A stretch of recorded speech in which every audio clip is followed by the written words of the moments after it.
Magical JCB monster robot tractor robot. एक गांव में अशोक नाम का एक व्यक्ति रहता था। उसके पास एक जेसीबी होता है। अशोक अपना जेसीबी चलाकर अपना और अपने बच्चों का पालन पोषण करता था। एक दिन अशोक अपनी जेसीबी लेकर एक जंगल के रास्ते से गुजर रहा था। तब अचानक एक आदमी उसके सामने आ जाता है और अशोक से कहता है, मुझे थोड़ी देर के लिए तुम्हारा ये जेसीबी चाहिए। एक छोटा सा काम निपटाकर ये जेसीबी तुम्हें वापस कर दूंगा, फिर तुम यहाँ से चले जाना। अशोक को वो आदमी थोड़ा अजीब सा लगता है और वो सोचता है, ये आदमी मुझे कुछ ठीक नहीं लग रहा, मुझे अब यहाँ से जाना ही होगा। तब अशोक उस आदमी से कहता है, मैं अब किसी जरूरी काम से जा रहा हूँ और बहुत जल्दी में हूँ, मैं तुम्हारा काम बाद में आकर करता हूँ। अशोक की ये बात सुनकर वो आदमी जोर जोर से हंसने लगता है और अपने हाथ में एक जादुई छड़ी प्रकट करता है। असल में वो आदमी एक जादूगर था। शैतानी जादूगर को देखकर अशोक बहुत डर जाता है और कहता है, ये आदमी तो मुझे जादूगर लग रहा है, अब मुझे अपनी जान बचाकर यहाँ से भाग जाना चाहिए। तब अशोक अपनी जान बचाकर वहाँ से भाग जाता है और एक बड़े से पत्थर के पीछे छुपकर जादूगर को देखता रहता है, क्योंकि उसे मालूम नहीं था कि जादूगर आखिर इसकी जेसीबी के साथ क्या करने वाला है। जादूगर अशोक को कुछ नहीं कहता, क्योंकि इसे तो अशोक का जेसीबी चाहिए था। तब वो जादूगर कहता है, कब से मैं एक ऐसी ही चीज की तलाश में था जिसमें मैं टाइटन मॉन्स्टर का साया डालकर अपने लिए इस्तेमाल कर सकूं। तब वो शैतानी जादूगर अपनी जादुई छड़ी से एक साया जेसीबी के अंदर डाल देता है, जिससे वो जेसीबी एक जेसीबी मॉन्स्टर में ट्रांसफॉर्म हो जाती है।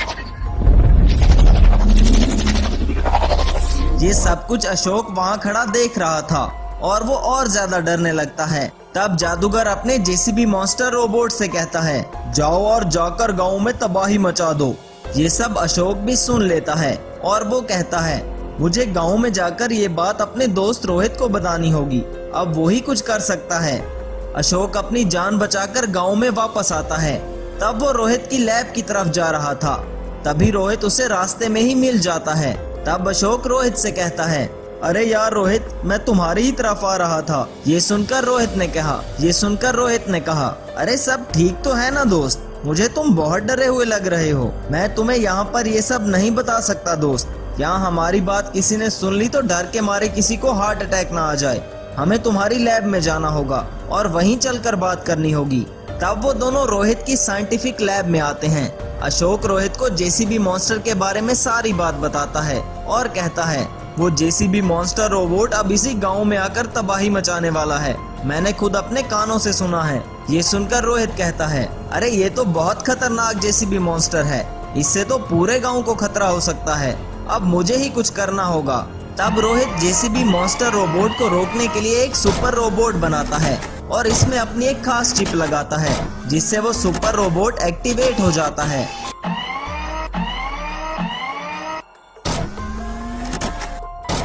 वहाँ गांव में वो जेसीबी मॉन्स्टर रोबोट आकर गांव में तबाही मचाने लगता है।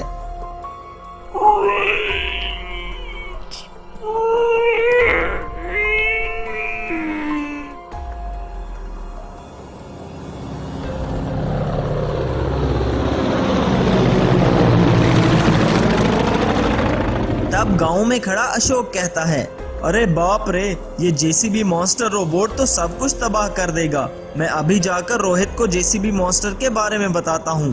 तब अशोक रोहित की लैब में आकर उसे जेसीबी मॉन्स्टर की तबाही के बारे में सब बताता है। तब रोहित अपने मैजिकल सुपर रोबोट से कहता है, सुपर रोबोट, तुम्हें जाकर जेसीबी मॉन्स्टर रोबोट का सामना करना होगा और उसे खत्म करना होगा, क्योंकि अगर जेसीबी मॉन्स्टर जिंदा रहा तो वहाँ किसी को जिंदा नहीं छोड़ेगा। ये सुनकर रोबोट ने कहा, ठीक है सर, मैं जेसीबी मॉन्स्टर रोबोट को रोकने की कोशिश करता हूँ। तब वो सुपर रोबोट अचानक से जेसीबी मॉन्स्टर रोबोट के सामने आ जाता है। मैजिकल जेसीबी मॉन्स्टर रोबोट बहुत ज्यादा शक्तिशाली था, इसलिए वो सुपर रोबोट को खत्म कर देता है और गाँव में तबाही मचाने के बाद वहाँ से चला जाता है। अशोक और रोहित ये सब देखकर बहुत परेशान होते हैं। तब रोहित कहता है, अरे ये जेसीबी मॉन्स्टर रोबोट तो बहुत ज्यादा शक्तिशाली है और मेरा रोबोट इसका सामना नहीं कर पाया। ये सुनकर अशोक ने कहा, रोहित, अब हम क्या करेंगे दोस्त, इस जेसीबी मॉन्स्टर का सामना हम दोनों कैसे करेंगे। ये सुनकर रोहित कहता है, तुम फिक्र मत करो मेरे दोस्त, मैं एक ऐसे साइंटिस्ट को जानता हूँ जो इस मुश्किल का कोई ना कोई उपाय जरूर निकाल लेगा। तब रोहित और अशोक उस साइंटिस्ट के पास जाते हैं। तब वो साइंटिस्ट कहता है, अरे आज कैसे आना हुआ रोहित, काफी दिन बाद मेरे पास आए हो। तब रोहित कहता है, सर हम पर एक बहुत बड़ी मुसीबत आन पड़ी है। हमारे गांव में एक जेसीबी मॉन्स्टर रोबोट घुस आया है और वो हमारे गांव में हर तरफ तबाही मचा रहा है। मैंने इस मॉन्स्टर को मारने के लिए एक रोबोट बनाया था, लेकिन वो मॉन्स्टर बहुत पावरफुल है। उसने मेरे रोबोट को खत्म कर दिया। अब मुझे कुछ भी समझ नहीं आ रहा कि मैं इस जेसीबी मॉन्स्टर का सामना कैसे करूं। इसलिए मैं आपके पास आया हूं। अब आप ही कुछ कर सकते हैं सर। रोहित की बात सुनकर उस साइंटिस्ट ने कहा, अरे तुम फिक्र मत करो रोहित, इसका उपाय है मेरे पास। वो एक जेसीबी मॉन्स्टर रोबोट है तो क्या हुआ, अब हम भी इस जेसीबी मॉन्स्टर को हिराने के लिए एक ट्रैक्टर रोबोट बनाएंगे जो बहुत ज्यादा शक्तिशाली होगा। तब वो साइंटिस्ट अपनी लैब में जाता है और एक आरसी ट्रैक्टर पर काम करने लगता है और काफी मेहनत के बाद एक मैजिकल ट्रैक्टर रोबोट बनाता है। रोहित और अशोक इस मैजिकल ट्रैक्टर रोबोट को लेकर गांव में वापस आ रहे थे। तब अचानक उनके सामने मैजिकल जेसीबी मॉन्स्टर रोबोट आकर खड़ा हो जाता है। देखने में ये लग रहा था कि जैसे जेसीबी मॉन्स्टर ट्रैक्टर रोबोट को खत्म करने आया था, और ऐसा ही होता है। Magical JCB monster robot tractor robot पर हमला कर देता है और दोनों में घमासान लड़ाई शुरू हो जाती है।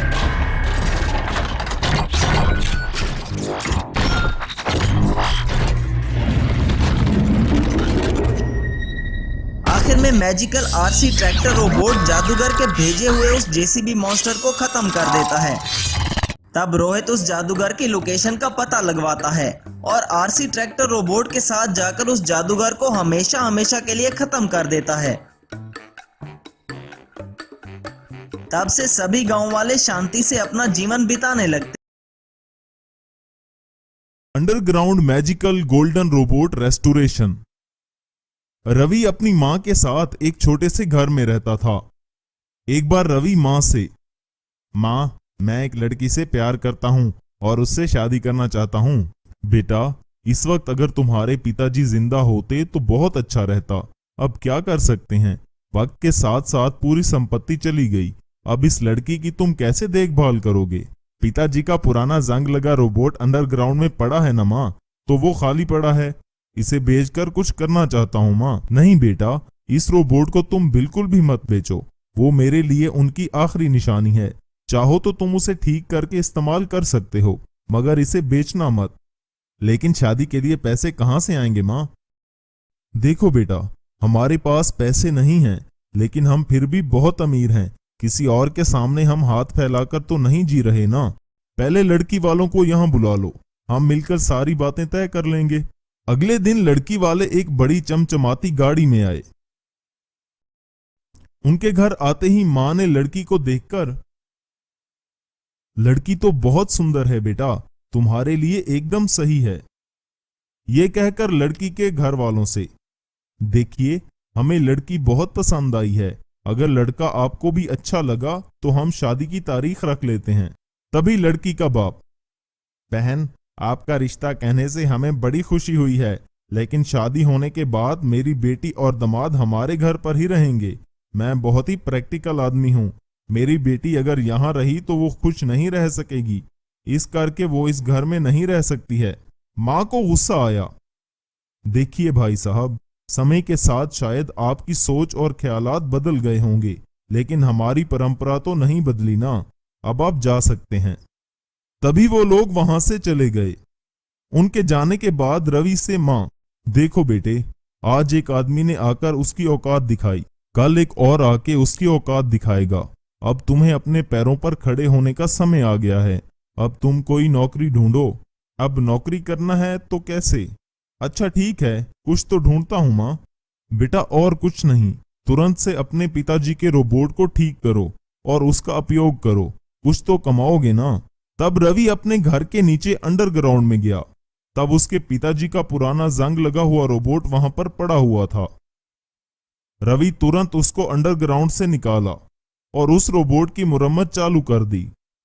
तभी रवि को रोबोट के अंदर बहुत सारा सोना दिखाई दिया।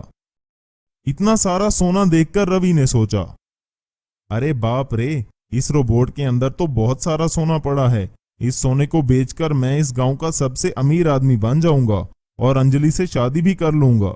ये कहकर रवि ने फिर से अपने पुराने रोबोट की रेस्टोरेशन का काम चालू कर दिया। कुछ दिन की मेहनत के बाद उसने अपने पुराने रोबोट की रेस्टोरेशन करके उसे एक सोने का रोबोट बना दिया। फिर उसने अपने इस गोल्डन रोबोट को मां को दिखाया। गोल्डन रोबोट को देखकर उसकी मां बहुत खुश हो गई। मां, ये कोई साधारण रोबोट नहीं है। मां, ये सोने का रोबोट है। देखा बेटा, पिताजी का आशीर्वाद हमेशा तुम्हारे साथ ही रहेगा। फिर रवि ने सारा सोना बेचकर खूब पैसे कमाए और एक बड़ा घर भी बनाया।